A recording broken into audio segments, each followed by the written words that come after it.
கதைக்கும் உண்மை நிகழ்வுக்குமான வித்தியாசத்தில் புரிதல் இல்லாத ஒரு விமர்சனத்தை வைக்கிறாங்க. இந்த விமர்சனத்திற்காக இப்ப தக்க பதிலடியும் அவங்களுக்கு கொடுக்கப்படுது. ஆனா அந்த பதிலடி சிறிது இல்ல பெரிதாக ஆபாசமாவும் தாவேக சைட்ல இருந்து கொடுக்கப்பட்டது அப்படின்றது உண்மை.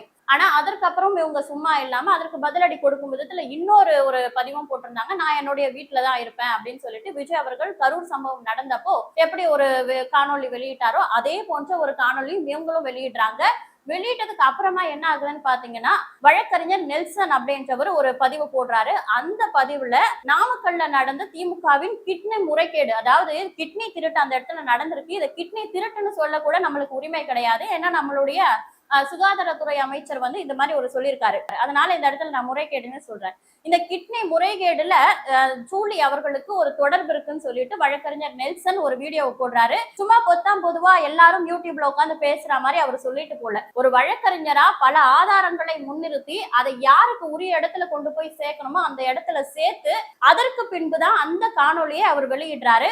வெளியிட்டதற்கு அப்புறமா அவர் சொல்லக்கூடிய அந்த தகவல்கள் ரொம்ப திடுக்கிட வைக்கும் வகையில இருக்கு.